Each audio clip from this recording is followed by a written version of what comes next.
Two, three, four. Батырлар деп айтмай қояйын.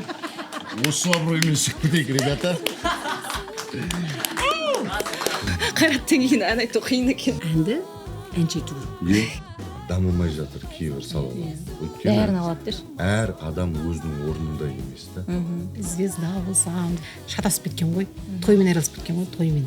Біз оқыған әнші немесе өз қалауымыздан әндерді таңдайтын, немесе кәсіби аранжировщикке баратын, кәсіби композиторге баратын әншілер не күтеді? Ой, анау, мынау, жаңағы сценарий толып кетті. Соның барлығына мен емес төзген, мен емес Қайрат төзді.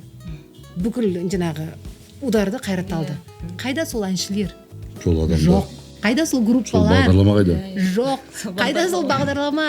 Жоқ. Мусорды алып тастайтын болсақ, таза су жүреді бізде. Ешқандай ләззат алмаса. Ей, құрсын, біреуді алдай аласың, бірақ өз-өзіңді алдай алмайтсың. Өз-өзіңді алдай алмайсың дұрыс.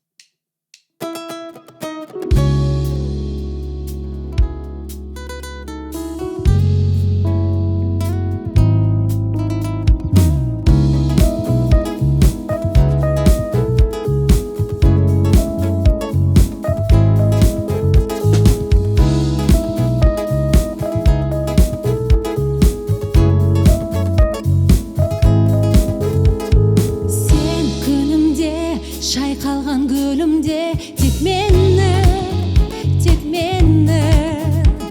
менің үнімде байқалады сүйгенім тек сені лаулап жанған сезіммен өрте келіп жүректі лаулап жанған сезіммен өрте келіп жүректі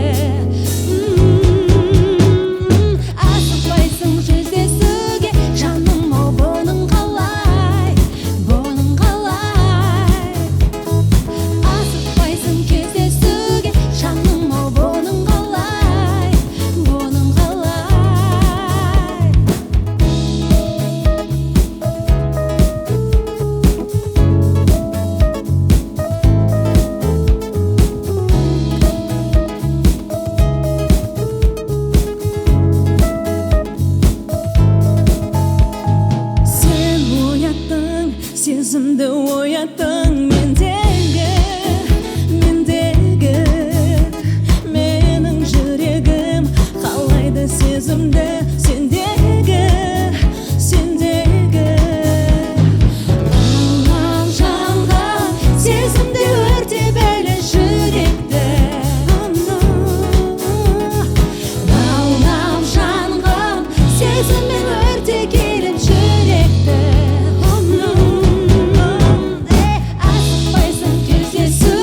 жаным ау бұның қалай асықпайсың жүздесуге жаным ау бұның қалай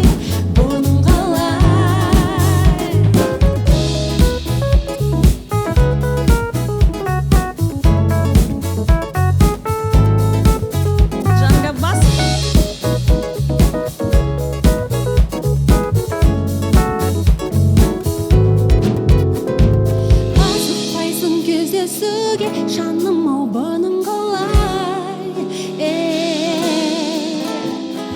асықпайсың жүздесуге жаным ау бұның қалай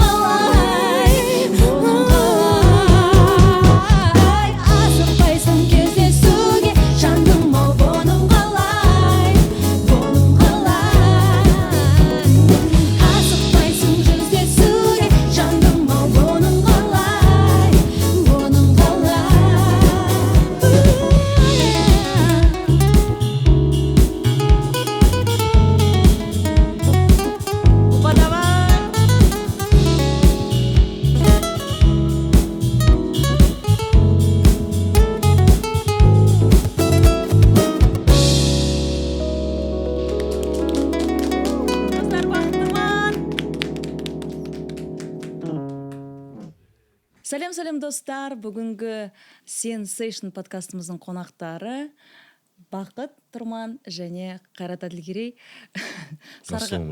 сарғайып бозарып күткен қонақтарымыз бүгін құдайға шүкір келді.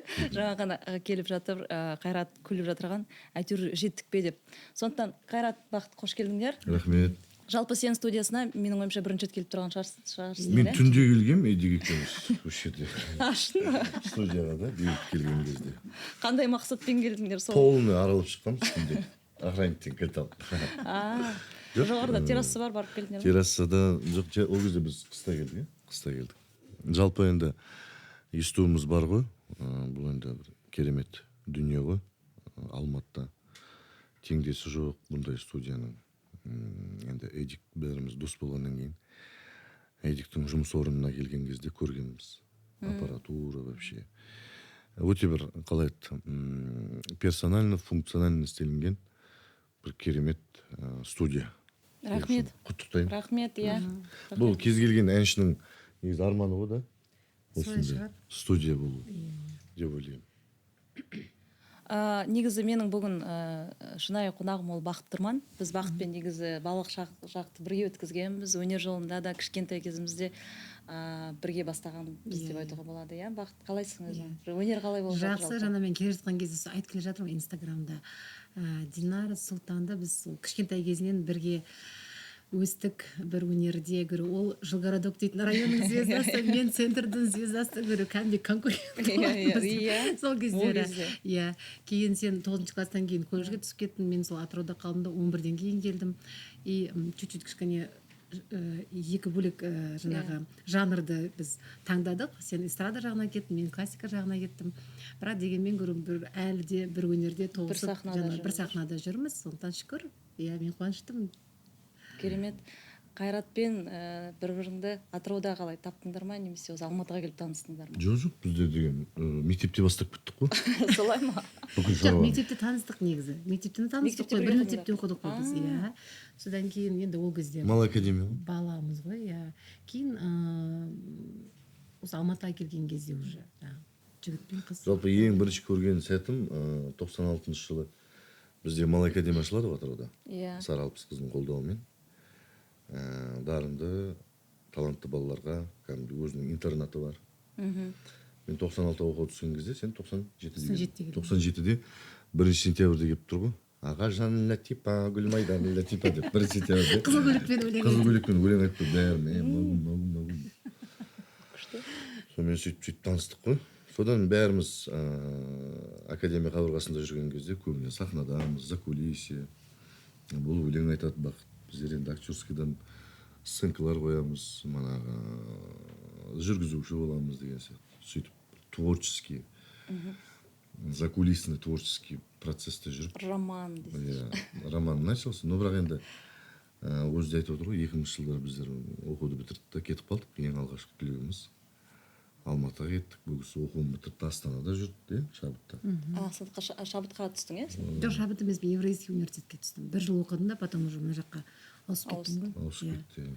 Сосын уже мына жаққа келген кезде қайтадан бірімізді жақын тартып, енді мектеп кезінен білгеннен кейін бізде сондай бір дәстүр бар да. Біз әрдайым сол бір мектепте оқыған балалар бір-бірімізді бір туыстар сияқты іздеп жүреміз. Біргеміз әлі күнге дейін қанша жыл, 20 жыл, 25 жыл өтті. Әлі де сол бір туыс сияқты, сондай сияқты болып қалдық біз.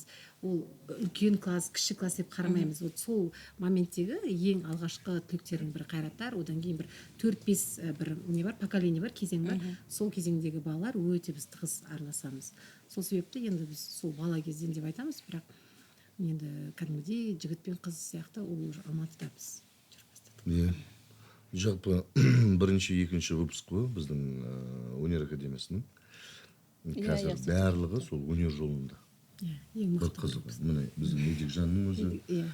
Эдик ол бізден кейінгі выпуск. Суретшілер бар. Сол моментте бірге бір сахнада оқыдық, бір ұстазда оқыдық. Бірақ сынып бойынша кішірек болды, иә? Кішірек болды. Біздер енді түске дейін гуманитарный сабақтарды оқисың да. Түстен кейін уже специальностьпен айналысасың. Кто актерский, кто... Сен актерскийде оқыдың. Кто вокал, кто домбыра, кто суретші деген сияқты. Анадай нелер болды еще. Кәдімгідей модельер қыздар болды еще. Модель шығып, андай кефирдің қақпағымен көйлек тігіп, сондай дизайнер. Страшно показ болатын. допустим, суретшілер жылдың аяғында они выставляют выставку. То есть кәдімгідей галерея сияқты жүреміз ана жерде, оценивать етіп, натюрморттар, там пейзаж, бірдеңе абстракция деген сияқты. жалпы жан жақты негізі керемет мектеп болды иә бізде сол алматыда таба алмаймын сондай вокалистер Еш жерде кәдімгідей жоқ. жылдың аяғында академ тапсырады, концерт қояды. Біздер енді актерскийлар бәріміз бірге қоятынбыз. Кәдімгідей отчетный концерт выпускниктардың. Это наша была дипломная работа. иә То же самое, мысалы, модельдер қыздар мода көрсетеді, показ кәдімгідей. Fashion стайл ғой. Кефирдің қақпағы, газеттен келеді. иә не бар сол бәрі да В общем, фантазия ғой подключать етеді. мусордың нелерінен пакеттерінен Сол кезде бізде креатив болған. Это Иә. далекие 98-99 года. Қазір енді китайский сумканың матасы қазір тренд болып жатқан жоқ қой әлемде. Жыртып жатқан жоқ қой китайский сумканың матасы. Сол сияқты. енді қазір осы таңда қазіргі таңда бақыт екеуің көп балалы ата аналарсыздар иә бала шаға жалпы қалай қандай мектепте шығармашыл ма немесе олар мен мысалы білетінім ата ана негізі шығармашылық жолда жүрсе өзінің балаларын бере бермейтін сияқты Да вот как раз таки сол бәрі айтады да бүкіл әртістер қой құрсын әртістікке бермей ақ қойдым әншілікке бермей ақ қойдым дейді да иә айналғанда сол сферада жүреді соған келеді қайтып бәрі. Қан Это жібермейді. родители хотя не хотят этого, но Иә. балалары по-любому енді сол жерде өсіп иә сол ортада жүргесін жүргеннен кейін білмеймін соған автоматически кетіп қалады білмеймін. қайреке бізде қазақша подкаст Қойшы. жоқ бізде қазақша да орысша бақыттың микрофон алыс тұрған сияқты мен өзім жақсы естіп тұрмын да а то мен переживать етіп Бүкіл отырмын өзіңіз сөйлеңізші, айтыңыз. пожалуйста. жоқ енді бала шағаға тоқталсақ балалар бала шаға жақсы 4 баламыз бар, бір ұл 3 қыз. Енді шынымен де өнер адамдары мен де ойлаймын солай көбі сол өнерге барсыншы деп ойламайтын сияқты. Өйткені оның бір қиыншылықтарын қандай да бір сондай қиын мезгілдерін біледі да и балаларына оны тілемейтін шығар. Енді егер шынымен де табиғатынан беріп тұрса талантты бұл жерде енді сен оған жоқ деп айта алмайсың ғой. Мен мысалы өзім балаларыма мен балам керемет деп үйтіп қарамаймын. Мен балаларыма мысалы сенің алдыңа оқытушы ретінде бір бала келсе сен қарайсың, анализ жасайсың ғой мысалы қандай мүмкіндіктері бар, қандай қабілеттері бар мысалы ол баланың. Мен өзім балама да солай қараймын. Мысалы мен оны керемет деп мысалы айтпаймын. Немесе керемет болса, мына жағы оның керемет, осы жағына қарай бұрмалау керек деген сияқты. Сол себепті енді үлкен қазір ұлым мен қызым мысалы қатты ондай бір өнерді таңдап бір жоқ мен осыны не істеймін деп тұрған жоқ. Қазіргі 3-ші қызымды сол художественный гимнастикаға беріп кішкене өзім соған тартып жатырмын, бірақ дегенмен ойлаймын кәдімгі бір гуманитарлық немесе техникалық білімді алып заманауи маман болса деп бірақ енді біздің үлкен қызымыз Еркежанымыз мысалы актерлық несі бар кішкене қабілеті бар үйде жүргенде жаман болады маған кәдімгідей прикол ұстайды именно сол қыз ғой мені шошытады постоянно иә үйде жүргенде не знаешь ба дейді қойсайшы деп и сол киноға түсті мысалы да сериалға түсіп мен еще ана біздің енді кастинг директор таныс қой қызыңды давай попробуем неге ойнатып көрсінші деп мен давай деп сөйтіп ана қызға 7000 теңге лақтырдым да сен лақтыршы ана қыздың гонорарын ана қызға сен бе не істеп жүрген мен мәз болып жүрмін мама мен гонорар алдым деп қызға берші ана кішкене стимул болсын 7000 теңге алып 7000 теңгені қайда жоярын білмей уже мені менсінбей маған қарсы сөйлеп десек 7000 теңге бір-екі көрдің ба қалай мотивация сондай бір стимул болды и я говорю мен айтамын ғой қызыма қызым бізде кішкене андай упитанный да айтамын ғой қыз бала деген андай не болады героиняны ойнау үшін сен маған айтады а бадық қалада жүрген жоқ па деп дарихан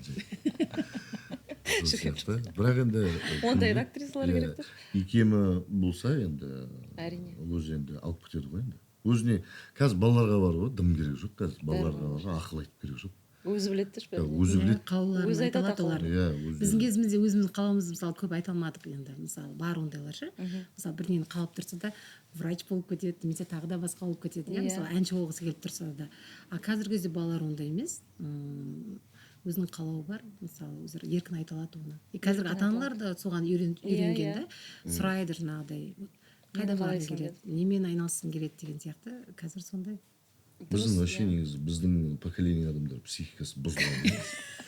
Полный травма ғой бізде. Бізде вообще блоки ғой психологический, по идее. Потому что не то, что мамандық таңдау. Не то, что мамандық таңдау. өз ойыңды айтма. Я киім ала алмайсың ғой. Саған не алып береді? Ол фигня, мен баяғыда мама шашымды бүйтіп буады да, қақ ортадан қайшымен қиып береді. Мына шаштар орнына түседі да, бар кет осыған мектепке барайық. И жүрдік мектепте. Ты представляешь, это же травма ғой. А ол жерде видишь, біздің ата-аналар экономить етті да, экономить. Ол кезде енді жағдай жоқ қой бізде. Шаштарыңызға баратын деші. Мысалы, постоянно мама маған колготки кигізетін. Колготки киді. Мен қасқа подъезден шыққан кезде ана колготкиді шешіп, пакетке салып алып, мектептен келатқанда қайтадан қысты күні подъезде шешініп колготки киетін. Потому что сен ойла, мектепте жүрген кезде, бәріміз жігіттер жүрген кезде балалар болып жүресің ғой енді. Колготки жүрсің, бәле ғой сен басқа түсіп колготки. Вот сондай бір психологический травмамен жүрдік қой бізде. Соның барлығы еркіндік жоқ бізде. Понимаешь? Мама айтты, болды, все, ол жасалмау керек. Это просто екі етілмеу керек та, айтылмау керек. Қазіргі балалар... Қызы емейді ол колготки. Қазіргі балалар. 250 мың теңге киіндіресің ғой бір баланы. Бізде 250 мың теңге киіндіреді. Ты что? 10 жыл киіндіресің ғой. Кішкентай кезде базарға апаратын еді, ана рахат астыңа кірдім қойып қойды, сол жерде киіндіреді. Сол жерде киіндіреді. Сол жерде киіміңді киіп сөйтіп, сұрамайды сен енді, ұнаймын кигізіп қояды да болды. Соңдан размер келсе болды. Бірақ оған да рахмет, оған да шүкіршілік. Біздер бар ғой, андай ғой. Мысалы, машиналарда, мысалы айтады, Mitsubishi Galant переходка дейді. Audi переходка. Біздер переходкаларымыз ғой. Біз прочныймыз ғой. Біздер деген совет үкіметін көрдік, 21-ші ғасырға өттік. И мына цивилизацияның дамуды көріп келатырмыз да, біз прочныймыз. Біз әлі шаба береміз. Ертең біздің аяқ астынан Құдай сақтасын цивилизация тоқтап қалып, қайтадан анау күнге кетіп қалсақ, біз уже мобильныймыз, бұл ол күнге өмір сүре аламыз, потому что біз соны көріп келдік. 90-шы жылдар. Сен қазір 2005 жылғы балаларға 2005 жылға өсіп кетір ғой енді, бұл 2005-те туған бала деген. Полный цивилизацияда өскен бала ғой. Иә. Сен оны қазір қиыншылықты алып келші, оны сразу сломается. Фок деп 9-шы этаждан секіріп кетеді сразу. Иә, сол айтайын деген көп, қазір балалар психикасы ұсталмайды. Да. Секіріп кетіп жатыр, сабақ оқымаған үшін де, мысалы, неден 9-шы этаждан секіріп кетіп жатыр дейді, ол сонда психикасы сондай өте нашар болып тұрғаны ғой. Әлсіз дейді ғой. Әлсіз, иә. Сондықтан негізінде біздің балалық шағымыз мен үшін өте сондай бақытты. Да, конечно. Жоқшылықтың арқасында бақытты болдық қой. Бар болса біз... Жоқшылықтан да бір жақсы моменттер таптық. Иә, ностальгия жақсы негізінде. Бар болса ештеңе түсіре алмайсың ғой. Жоқ болғасын бәрін түсіріп жатсың есің. Иә. Сол өмірдің қызығы деші. Өмірдің қызығы. Керемет, иә. Мен бір сұхбаттарда Бақыттың бір интервьюін естігем. Сол ұстаным маған өте ұнады. Сен айтқансың, біздің отбасыда ең бастысы, өнерде де отбасыда да бір баланс болу керек деп. Сол балансты қалай сақтап қаласың? Мысалы, Қайрат екеуің аралаңдай, Қайратпен өмір сүру қалай өше? Мен мысалы... Неге өмір сүріп жатсың сен маған десе? Мен мысалы мен саған қараймын, сен әлі күледі екенсің, әлі де саған қызық, әлі де ол керемет. Мысалы, көп жылдар өмір сүріп келатырған отбасы, мысалы, жұптар, уже күлмейді де ғой мына өтіп кеткен не деп, шуткаларына да уже мән бермей. А сен саған қараймын, әлі сол қалпыңда, әлі сол күлкің, әлі сол қызығушылың көзіңде. Жалпы баланс болушы, өмірде баланс негізі өте маңызды ғой. Мен ол түсінік маған ол өзімен өзі келген нәрсе. Ал кейін қазіргі уақытта мысалы бір психологтарды, коучтарды тыңдап отырсақ, олар соны айтады екен да. Өмірде действительно баланс болу керек. Действительно физикалық тұрғыдан қарасақ, баланс болса адам құламайды ғой. Иә. Да, ойлап қарасақ. Сондықтан бұл деген жалпы бізде өмірде ақ пен қара, жамандық пен жақсылық деген сияқты барлығы баланста болу керек та. Барлығы керемет болып кету ол мүмкін емес. Бір кездері де сондай бір моменттер сондай болады. Ол болу керек те жаңағыдай. Сол себепті енді Қайратты мен қалай қабылдадым? Мен енді күйеуге шыққан кезде уже біз екеуміз де өзіміз былай ойлап қарасақ біз екеуміз өте әртүрлі адамдармыз негізі. Мен мысалы мінезім салмақтырақ, кішкене терең ойлайтын сондай адаммын да. Қайратта енді әрине терең ой бар, бірақ дегенмен былай өмірде ол көңілді, Құттай туп ойлау дейді. кішкене қалай айтады, коммуникабельный дейді ғой, өте маған қарағанда мысалы. То есть біз екі жаққа қарай жүреміз, бірақ дегенмен өмірде сол керек екен. Иә. Бір-бірімізді толықтырып тұрамыз да. Опять же баланс екеуміздің арамызда. Иә, сондықтан екеуің де мынандай болып тұрсаң, ол да қиын екен. Немесе екеуміз де пассив болып тұрсақ, мысалы, ол да қиын, мысалы бір істеріміз жүрмей қалуы мүмкін дегендей. Сондықтан жалпы 17 жыл, 18 жылға кетіп бара жатыр біз. Жаңа отбасы болып келе жатырмыз ғой. Мен мысалы айта аламын, Қайратты полный сканерден өткізіп алғанмын. Ол мені қалай екенін білмеймін, бірақ мен Қайратты полный сканерден өткізіп алдым. Сондықтан жоқ, менің ойымша сен әлі оқылмаған кітап сияқтысың Қайрат үшін. Иә. Солай қала берейін. Күнде бірдеңе шығарып солай бола берсін. А жалпы өмірде сол мен айтамын, отбасында жаңағыдай өмірлік ситуацияларда жаңағыдай отбасында бірге ала жүру керек, жұмысты да ойлау керек, демалысты да ойлау керек, ата-ананы да ойлау керек, достарды да ойлау керек, барлығын ойлау керек. Ойлайсың, егер сенде тайм-менеджмент дұрыс болса. Мен сізді Қайратқа айтамын, мысалы, сен тайм-менеджмент жоқ сенде. Неге менде барлығы ровно болып тұрады. Мысалы, мен барлығына да үлгеріп жатамын. Неге сен көп нәрсеге үлгермей қаласың? Өйткені сенде тайм-менеджмент жоқ деймін да. Сол үшін сен ойлабайсың. Иә, сол үшін мен оған айтып тұрамын. Так, демалыс болу керек. Так, енді біз демалуымыз керек. Так, енді біз жұмыс істеуіміз керек. Так, енді балаларға көңіл бөлуіміз керек. Енді жаңағы туыстарға барып, жаңағы бірінші жасауымыз керек деген сияқты сондай моменттерді мен мысалы айтып тұрамын. Енді білмеймін, өзімнің ой өрісім солай маған белгі береді. Сосын мен соны Қайратқа жеткіземін, бірақ Қайрат ешқашан маған жаңағыдай жоқ деп айтпайды. Иә, дұрыс, орынды. Сосын кейін маған рахмет айтады. Басқа вариант жоқ. Сенің айтқаның дұрыс болды. Сенің сол кездегі жаңағы кеңесің дұрыс болды деген сияқты. Элементарно даже вот үйді алып, немесе бір болады отбасына бір материалдық бір деңгейге өтесің ғой, мысалы бір мысалы өзіңе квартира алдың, немесе бір машина алдық деген сияқты. Сол нәрсенің қай уақытта алыну керек екенінде мен сеземін мысалы. Мысалы, мен айтамын. Немесе керек емес. Да, керек емес кезде айтамын, бұл бізге керек емес қазір. Или же бұл бізге керек қазір. Қазір біз істей аламыз оны десем, уже Қайрат да деп. Потом кейін ол кезде кішкене мүмкін дискомфорт болуы мүмкін ол үшін. Бірақ кейін ол постоянно рахмет айтады. Сен точно айттың маған. Сен сол дәл айттың сол уақытта. Сенің айтқан қандай жақсы болды деп ше. Сосын енді это опять же баланс. Интуиция жақсы. Да, сосын бір жақсы бақытты рискке бара алады. Экспромт, риск. Біз мысалы жатқан жерде жатқа бергің келеді ғой. Өзіңе дискомфорт создавать еткің келеді. Зона комфорттан шығып келмейді. Бақыт всегда зона комфортын бұзып отырады. Басқа жаққа барайық. Сосын айтамын, не жетпей жатыр қойсын, бәрін нормально, осыны отыра берейік. Жоқ. Ол солай болады, ертең сен маған рахмет айтасың дейді. Потом түсінемін, рахмет айтқан кезде кайфты түсінемін да мен. Болды да басымда өткен. Давай онда тұрайын деп. Жалпы осылай мен көбіне нерешительный. Жүрем, ойланып, толғанып, ырбиып, уақыт өтіп кетеді. Тағы бірден өтіп кетеді деп жүрген кезде тас мен сөйтіп қойдым, ана бүйтсе бүйтеді екен, кетті қалды дейді. Сонымен мені тамашалайтын осы кісі. Іс-әрекет. Сен адамда ниет болса, іс-әрекетке любой нәрсе шешіледі, любой проблема шешіледі, адамда алдыңнан пайда болады жақсы адамдар, любой сенің мақсатыңда орындалады, іс-әрекет жасау керек. Просто бла-бла-бла сөйлемеу керек. Соны ойыңды іс-әрекетке, вот прям надо идти, движение. Мен мысалы өзім отыра алмайтын адаммын. Мысалы, мен үйде отыруды армандаймын мысалы кейде. Бір күн балалардың қасында просто үйде болсам екен деп ше. Білмеймін, өзім темперамент сондай, мен анам да сондай. Өмір бойы жаяу жүре береді, жұмысын істей береді. И ойлаймын, мен де енді сол анамның несі маған берілген шығар. Движение, постоянно. 31 декабрь күні обой ауыстырған ғой мамасы. Жұрттар сен ойласаң, 12-де Новый-годты қарсы алуға дайындап отқан кезде, кешкі 8-де обой ауыстырған ғой. Бір моментте бірнеше іс әрекет жасау сондай ұнайды маған. Бір моментте бәрін істеп жатасың. Бір мына моментте. жақта салат істеп жатады, ана жақта тамағын ауыстырып жатады, ана жақта еттің көбігін алып жатады, ема жақта Кір жуып жатасың. обой жабыстырып жатады.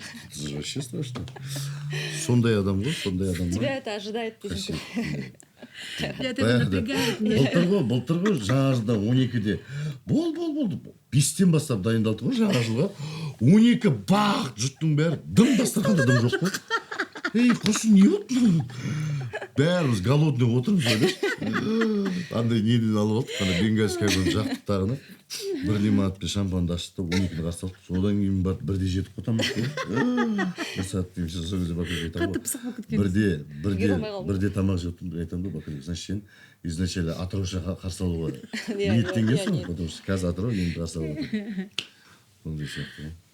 Біздің подкастымыздың мақсаты, мен әрдайым сөйтіп айтамын, негізінде шығармашылық, ән айту, сол орайда бақыт. Негізінде мен соңғы подкасттарда дуэт айтқанды ұнатып жүрмін. Білмеймін. Егер қаласаң, екеуміз сенің бір репертуарыңнан бір әнді Эдик айтып берейік.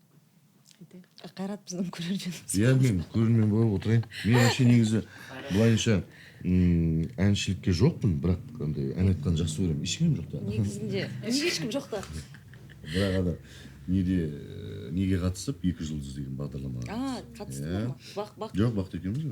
Ақботамен шықтық біздер. Ақбота Керімбековамен қатысты. Кішкене мен слухым орнына келіп, вообще негізі Бакылев всегда айтады ғой, жағыңдаш. Мұғалімдік несі ғой өзінің. Вечно жағыңдаш, ты андай скованный тұрсың. Аш жағыңда аға деп. Жағың қалай ашылды ма? Құрсын тұрады деп. Кішкене мен айтамын, сен нең слухыңды аю басып кеткен, естімейсің деп, ритм жоқ. Ритм жоқ екен. Бірақ дауыс бар да, вот Құдай сондай білесіңдер ғой. Когда кейде болады сондай студенттерім бар. Иә, құлақ бермейді, дауыс беріп қояды ғой. Жалко, иә. Иә. Немесе керемет дауыс беріп қояды, түр бермейді. Немесе түр беріп қояды, дауыс жоқ. Короче, өмірде опять же баланс. Бір кем дүние, да? Иә, бір кем дүние әйтеуір. Бәрі керемет болуы мүмкін емес. Сол ретте қайраттардың сен дауысың керемет, тембрі жақсы, бірақ сен құлағың естімейді, ритм жоқ сенде. Мен енді тікелей айтамын, сен керемет деп айтпаймын мысалы. Негізі көп музыканттардың проблемасы ритм ғой. Ритм. Бізде қазақтарда ритм жоқ. Иә, біздер деп айта береміз ғой, домбыра çalып. Кең далаға жайылып айта берген ғой, сонда ритм жоқ. Әндерімізде мысалы точно ритм жоқ қой бізде мысалы. Халық әндерін алатын болсақ, бізде сондай кішкене Бізде енді народный әндерге аранжировканы жасайтын, мастерский жасайтын Албакиров қана ғой. Представляешь, анаған ритм салып береді ғой.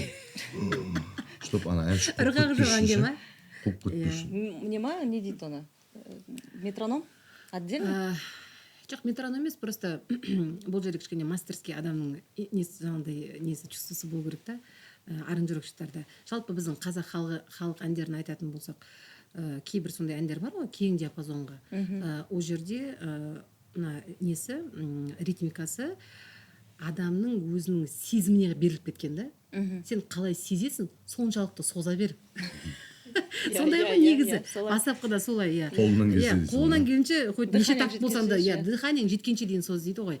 Ал енді қазіргі әншілер оны үйтіп айтпайды ғой. Біз заманауи жаңағы неге сахнаға айтқан кезде оны біз қалай болса да жинақтаймыз. Сол ретте именно халық әндеріне аранжировка жасайтын жаңағы аранжировщиктер, олар енді кемде кем. Мысалы, кез келген тойдың әнін жасайтын аранжировщик, ол халық әнін жасай береді деп айта алмаймын. Сосын халық ән болғаннан кейін әрине өзінің бір спецификасы бар, өзінің жанры бар, иә, стилі бар өзінің мысалы. Сол ретте мысалы ондай неге Ақтау жақтың балалары жақсы жасай алады. Самалда. Иә, мынау біздің Атыраудың халық әндеріне дәстүрлі ән дамыған ғой бізде кішкене. Сондай ретке бір аранжировщиктар бар. Сондай именно халық әнін аранжировкаға салып айтады. Салып жаңағыдай жазып береді. Әйтпесе мысалы кез келген аранжировка жасалады деп айта алмаймын халық әндеріне. Иә, оның дұрыс. Біздер бағана Эдик екеуміз айтып қойғанбыз, Қайратты осында шақырып міндетті түрде ән айтқызамыз деп. Қайрат бір әу деп жүрмесін. Ән айтқанда мен вообще бар ғой, негізі вообще бір әннің басынан бастап аяғына сөзін білмейді. Бір куплетін ашып берейін саған. Лағу мүмкін. Вам это надо? Қандай ән айтқың келеді? Білмеймін мен деген вообще. Өздерің айтып алсаңдаршы шыққанақтар. Сөзін Туған жері шартты Айқын. Айқын туған жерім, мен неде айтқам. Сен пока репетиция жасай беріңдер. Причем Айқынның тананысында айттым ба мен сол кезде? Давай вот на танец нормально сейчас. Қайсы? Не тананыс беріп жатсың сен маған?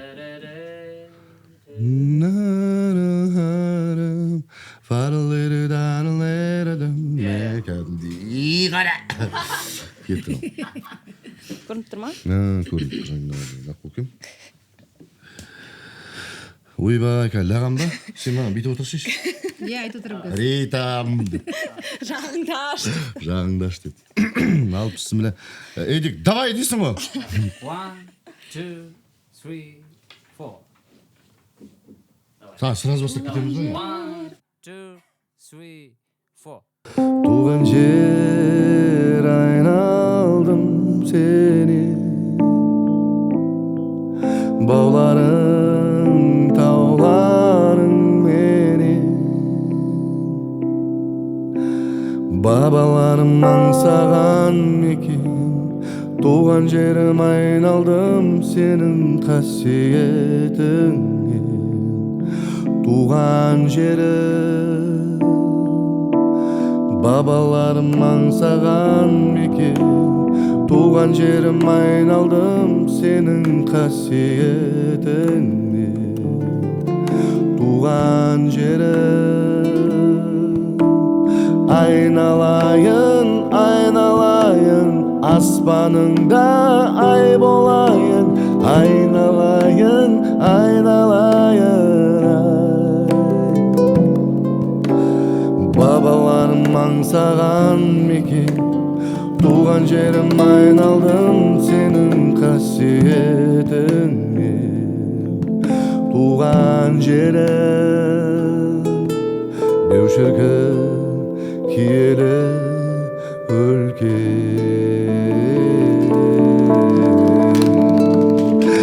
батырлар деп айтқан. Осы абыроймен шығып кетейік, ребята. Заказалам. Примерно ғой. Сенің даусың күшті. Айтып отырмын ғой, бәрі бар, просто менде андай жоқ. Мынау болмай тұр ғой менде. Затак дегенді өлтіретіні мама, бір неге шанынай затак деген анау ғой. То ерте бастап қоям, то үлгерен То так бастап қоясың. То перед тактың. Оказывается, затак деген бәле өлтіреді. Сосын мен айтамын ғой, затаксыз жоқ ән айтайықшы, затаксыз. Ал өздерің ән айттыр қарақтарым. Тұр қазір. Ибат тебешек керек. Қайраттан кейін ән айту қиын екен. Жоқ, Қайрат, шынымен де даусың өте жақсы, тембрың өте жақсы, әдемі. Негізінде қалай бақы үйде ұрыс аласың? Өйткені біз жолдасымызбен, мысалы, бізде жолдасымызбен 2 жұлдызға қатысқанбыз. Енді ол енді оның алдында болды. Одан кейін енді тұрмыс құрғаннан кейін, мысалы, үйде бір ән айтшы десе, айтпай қойшы деп қашам басқа бөлмеге, өйткені менің шыны керек. Сен жолдасың хоть гитара ойнайды, иә? Иә. Подыгрывает. Ол уже жақсы ғой. Ритмикасы бар деген сөз бар еді, гитара ойнайтын, мүмкін дауыс жоқ шығар. Жоқ, Қайрат көп үйде ән айтпайды. Бізде қай бағдарлама бармайық, ән айтсыншы деп соны қалайды да. Не айтам, әнді әнші айту керек. Болды. Қайрат та соны істейді. Мен мысалы, мен де актриса болайыншы деп қасына ермеймін ғой, мысалы. Сондықтан ол да қашады, ол дұрыс деп ойлаймын. Қанша ондайлар бар ғой. Бар ғой енді. Негізі көп отбасы, көп жұптар бірге жүріп ән айтады, бірге жүріп киноға да түседі. Неге сіздер онда? Бізде мысалы бақытқа да айтамын ғой, бақытты өзі айтады. Әр адам өзінің ісімен айналысады. Почему бізде көп жерде дамымай жатыр кейбір салалар. Бәрін алады деш. Әр адам өзінің орнында емес та. Мысалы, мен актормын. Мен актерлігімен должен заниматься. Өзімді развивать ету керекпін. Сол өзімнің мамандығымның биік шыңына жету керекпін ғой, өзімді. Сол сияқты бақ. Ол әншілік. Мысалы, бірақ екеуміз бір той жүргізгенбіз бар. Бірге? Қалай? Сен ғой мені қинаған. Все-таки болып тұр ғой онда. Бір той жүргізгенбіз. Оның тойға алып бару деген вообще қиынның қияметі ғой, барғысы келмейді тойға. Өлең айтпайды. Жоқ, тойға барғанның өзінде машинаның ішінде отырады. Тек шығатын кезде айтшы маған. Я говорю, учишь, қырсы шаңдай банан бауырсақ салаттардың ортасында отырып маймай сасып. Сондай бір. Ол нағыз демек музыкант. Иә. Сон, если честно, көбісі айтады, бақытқа, типа, бақыт сұранады деп ше. ән айтуға шығайыншы сахнаға деген на самом деле. А на самом деле мен ғой оған айтады. Эй, шықшиш, айтшиш деп. Нет, я говорю, давай попури жазайық, давай плагиат айтайық десек. Нет, давай бір плагиат айтпаған әнші ретінде бір қалайықшы, сондай бір статус болсын да. Хотя бы сол жерде бір болайықшы дейді да. Бәрі айта берсін деп. Иә, бәрі киноға түседі, бәрі бірге жүреді. Сонымен, в общем, әншілігін өзі, в общем, бұл өзіне ұнайтын ән айтқысы келеді. А я говорю, давай халыққа керекті берейік. Репертуар таңдауға келген кезде кішкене қатты өзіне сынмен қарайды. Бірақ енді үштіп келе жатырмыз ғой. 2008-ден бері ең бірінші бізге батасын беріп, Лұқпан аға бір ән берген. Сәкен Мағазиевке берейін деп отқан әнді. Лұқпан аға мына қарындасым ғой деп ән берді. Әннің аты қандай? Арман ән. Оған біз еще крышада клип тұрып, өзіміз ойбай. Енді барымша ғой, бізде уже продюсермен жұмыс істеген жоқ. Мен мысалы, чисто вот Қайрат екеуміз қолдан не келеді, соны жасау болды. Қатты бір, мен айтамын, мен егер сондай мақсат қойсам, қазір бәрін таста. Мен қазір шығуым керекпін, мен бір жаруым керекпін, мен дейтін бірінші болуым керекпін деп сөйтім болсам, өмір басқаша болар еді, мүлдем.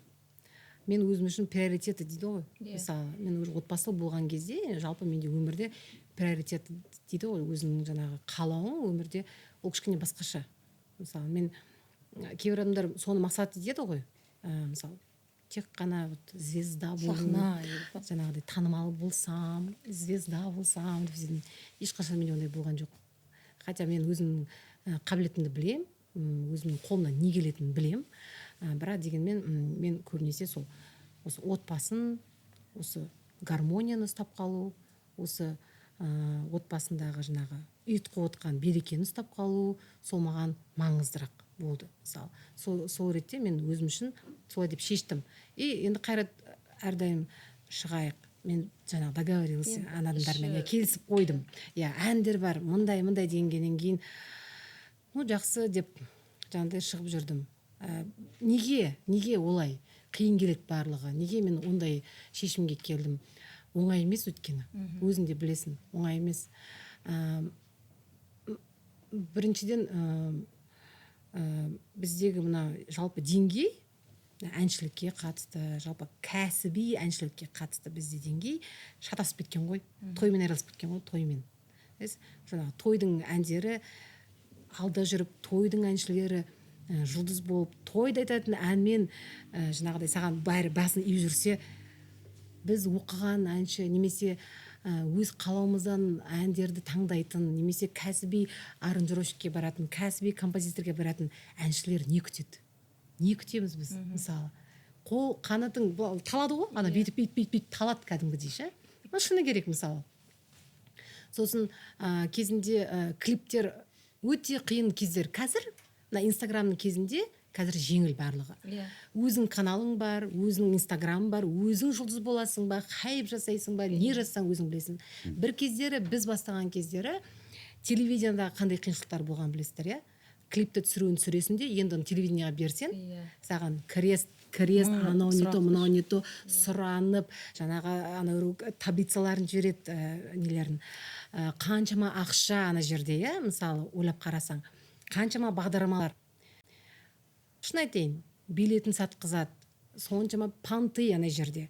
Ой, анау, мынау, жаңағы сценарий толып кетті. Соның барлығына мен емес төзген, мен емес Қайрат төзді.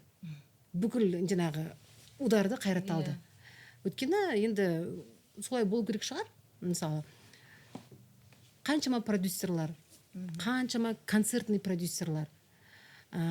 Бір программада 3 минуттық ән айту үшін, мысалы, 3 сағат отырасың. 3 сағат, то есть арнан жүріп, сұранып, қандай қиын сондай кездер болды. Мысалы, мен айтам, кәдімгі ән достойный деп айтады ғой. То есть, мен бір тойдың әнін айтып жатқан жоқпын. Мысалы, жаман сөздермен немесе, бір ұялатындай бір музыкалық номер беріп жатқан жоқпын. Достойный композиторлар, достойный аранжировщиктар сондай әнді дайындап барып берген кезде анау мынау жаңа әңгіме көбейіп кетеді. Мен түсіндім неге ондай әңгімелер болатын ол кезде. Әрине ол сол моменттегі жаңа нәрселер ғой. Бірақ дегенмен кейін қазір қарасаң, қайда соның құны? Қайда сол әншілер? Сол адамдар. Жоқ. Қайда сол Сол группалар? бағдарлама қайда? Жоқ. Қайда сол бағдарлама? Жоқ. Ешкім жоқ. Даже вплоть продюсерге дейін жоқ болып кеткен ғой. Сондықтан мен айттым, мен әлі келе жатырмын. Мен әлі бармын. Мен әлі айтып жатырмын. Жайлап асықпай. Өйткені мен өнердің адамымын. Мен полный өмірімді осы өнерге берген адаммын. Мен бір моменттік адам болғым келмейді. Одноразовый деген сияқты, қатты айтамыз да, бірақ ол солай. Мысалы, мен сондай болғым келмейді. Қалай болса да мен өлгенше осы өнердің айналасында жүремін. Қандай ән айтам, ол ұнай ма, ұнамай ма, жаңағыдай хит бола ма, ол болмай ма, ол уже менің жаңағыдай проблемам деген сияқты. Бірақ дегенмен өнерде жүргеннен кейін сен кәдімгідей адал соған еңбек етуің керексің, таза болуың керексің. Мысалы, сол өнерде жүргеннен кейін шынайы болуың керексің. Иә. Мен карантин кезінде айтам Қайратқа, міне құндылықтың бәрі осы жерде көрінді. Ешқандай әнші ешкімге керек емес. Бәрі қайда барарын білмейді. Біреу бизнес істеп кетті, біреу бірдеңе істеп кетті. Қайда олардың өнері? Неге олар өнер соңына дейін олар ұстанбайды? Вот, міне.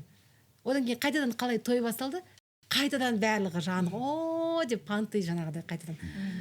Менің болмысымда ондай нәрсе жоқ.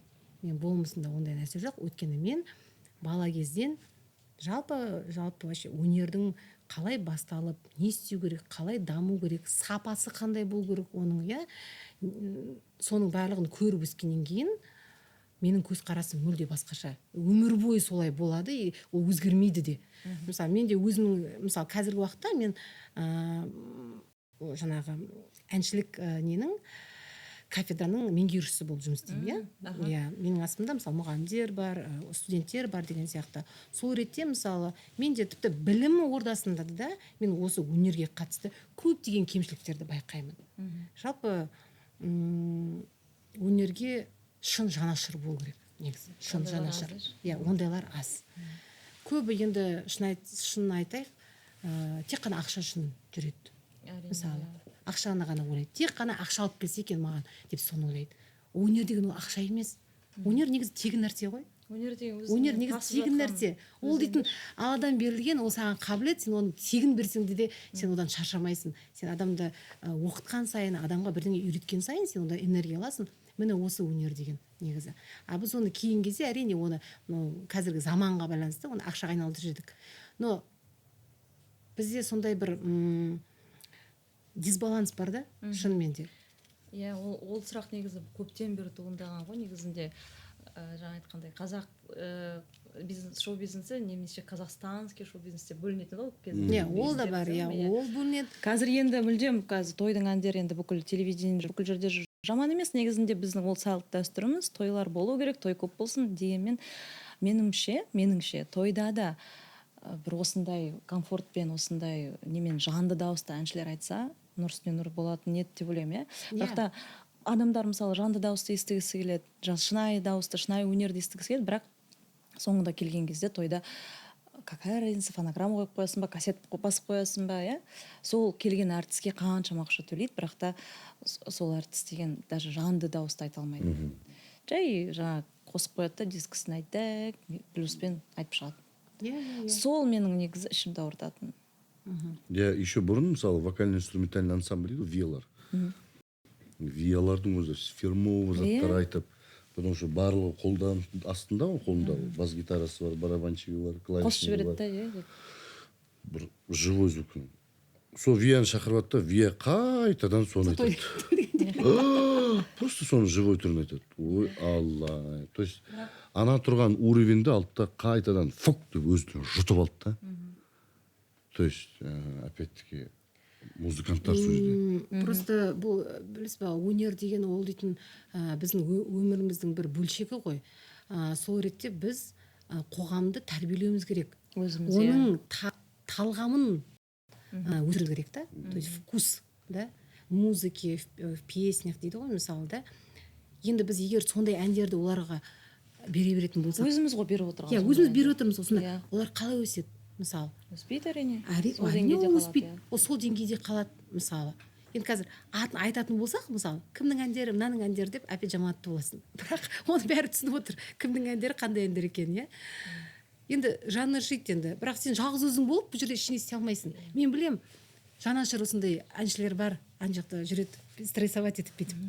Жаңағыдай неге олай деп ше. Мысалы, неге мен айтып жатырмын ғой, мен сапалы дүние беріп жатырмын ғой. Неге маған жауап қайтармайды халық? Неге жоқ? Өйткені халық оған дайын емес, халық оны түсінбейді әлі де. Егер біз сондай фильтр болатын болса, мен айтайын, бізге мусор сияқты, бізге фильтр керек деймін да. Егер мусорды алып тастайтын болсақ, таза су жүреді бізде. Бұл мусорды алмайынша біз таза су ішпейміз біз, да? Мысалы, былай образын айтатын болсақ, мысалы, сол себептен мусордың бәрін алып тастау керек. Вот бір программаға бардым, бір жас бала келді, сол кезде әлі аты шықпаған. Сосын мен әнші боламын дейді, қасында бір жас қыз продюсері бар. Енді жалпы білем дауыстық мүмкіншіліктерін. Сосын енді мен айтып отырмын, осында сен қалай жоспарлап отырсың? Қалай әншілікті дамытуды жоспарлап отырсың? Мен қазір тойдан бір-екі әндер жазамын, болды. Мен шынымен де бір-екі ән жазсам, қазір хит. Мысалы. Халықтың сұрап тұрған әнді айтсаң. Сұрап тұрған ән айтсаң, ол хит. Бірақ ол ән қайда сені жетелейді? Бір күндік әндер. Иә, бір күндік. Не істейді ол? Тарихта қала ма ол ән? Ол сен қаласың ба ол әнмен тарихта, мысалы? Мен сондай мәселелер өте көп та. Сол ретте сосын мен қарап қайттым. Құндылық жоқ. Мұндай жерде маған өте қиын. Мен өзіме адал адаммын, өзіме шынайы адаммын. Ондай нәрсеге шынайы қараған жақсы көремін да, өз-өзімді алдай алмаймын. Не могу. Сондықтан мен өзі тыныш, өзіме ұнайтын әнді айтам. Қашан айтқым келеді айтам, қайда айтқым келеді айтам, а былай мені қинамашы деп сөйтіп айттым. Өзіңе ұнайтын әнді айтқан ол енді біздің музыканттардың тілімен кайф қой. Айтшы. Иә. Өзіңе ұнайтын әнді сахнада айтып. Өзің шығарған әнді мысалы. Иә. Мысалы мен өзімнің әндерімнен көбін енді бәрі деп айтпай ақ қой, енді бір 60%, 60% өзім әндерімді өзім ұнатамын. Өйткені осы Елжан сияқты фирмачтар жасаса, осындай музыканттар ойнаса керемет, кейбір артистер болды, әндері хит енді әр ән шыққан. Бірақ маған звондайды, минусын бер, мен айтайын деп едім. Өзім үйде отырып айтайын дедім.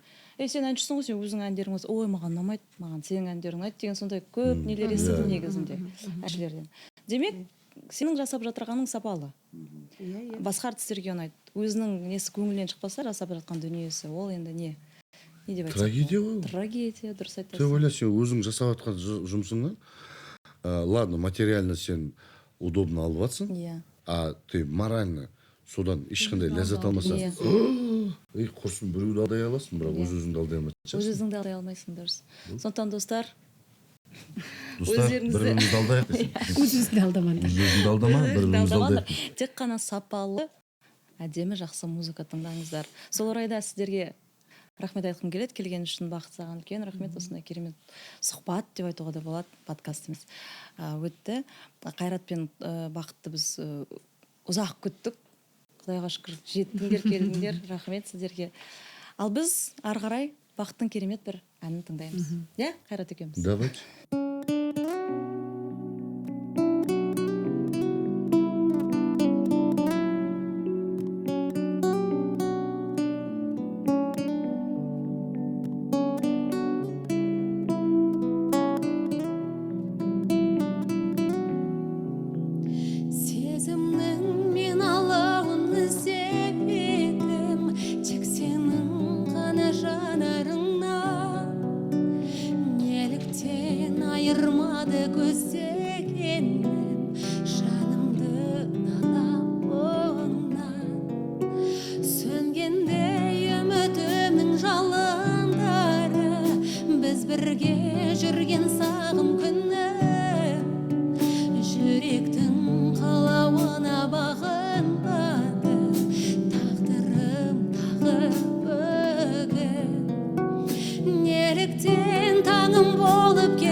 өкініш мүлде басылмайды